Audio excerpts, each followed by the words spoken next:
Hey guys, and welcome to another episode of Reecee News. And a few minutes ago, just randomly out of nowhere, like Nintendo usually does, they announced that there's some new games coming to the SNES Online and the NES Online libraries for Nintendo Switch Online. So I'm really excited about this because, there's some really good games in here.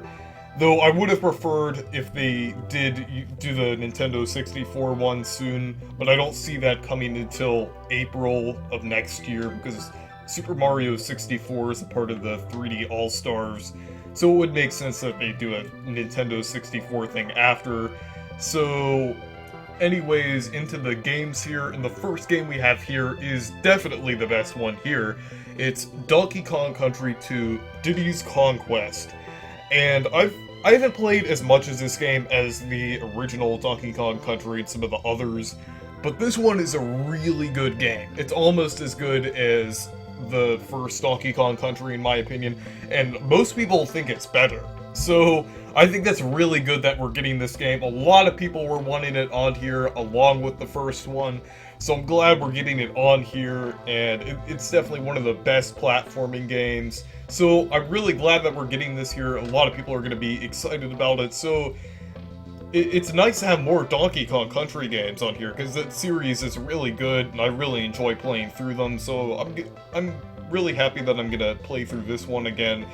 It's really good that we're getting this, and hopefully we can get 3 on there and maybe even some other games that we really want, like Super Mario RPG and Earthbound, and some others like that.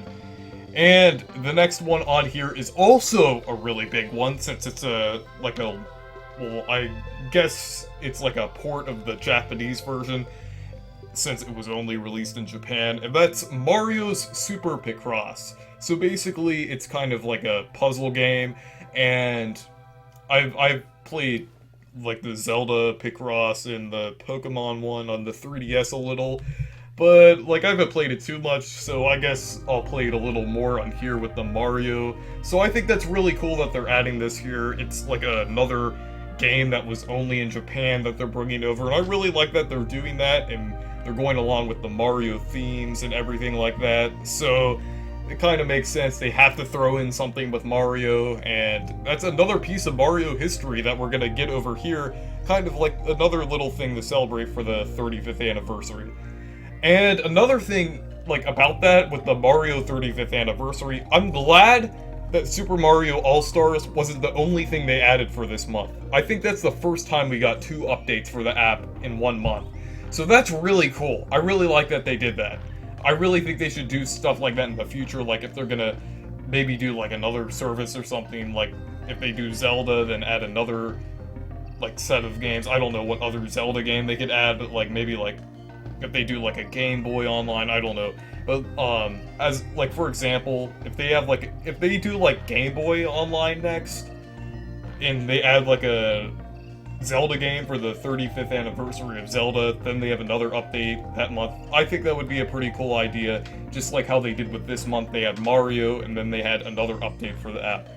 And next up are 2 games that I don't really know that much about. They're other third-party games licensed by Nintendo from that era. So we have the Peacekeepers and S.C.A.T. Special Cybernetic Attack Team. I haven't really heard of those games. They're more obscure, and the latter one was on the NES. So, even though those games are on there, I mean, most people aren't really gonna care about them. And I think it's alright that they're on there. I guess, Nintendo kind of has to put, a few, obscure games on there. I don't really know where they're getting these from. I don't know, are they, pulling out, are they always, pulling the last 2 or 3 titles out of the hat? Because that's basically what they're doing. They're basically choosing a random title that no one knows about and putting it on there. I don't know if they just want the game to get another chance and more people to play it, or they just, they're just throwing a random game on there. It's probably the first one, because, sometimes Nintendo likes games to get another chance, especially because they're porting Wii U games over to the Switch, so I think that might be what it is.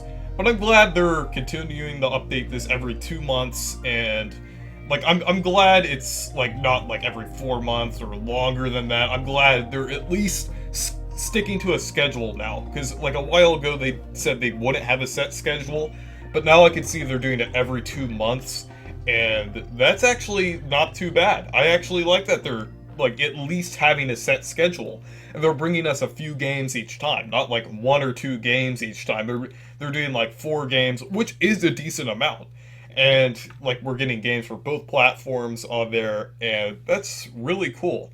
So anyways, thank you guys for watching this video, and what's your favorite game that was in the SNES library or NES library that's going to be released for this month?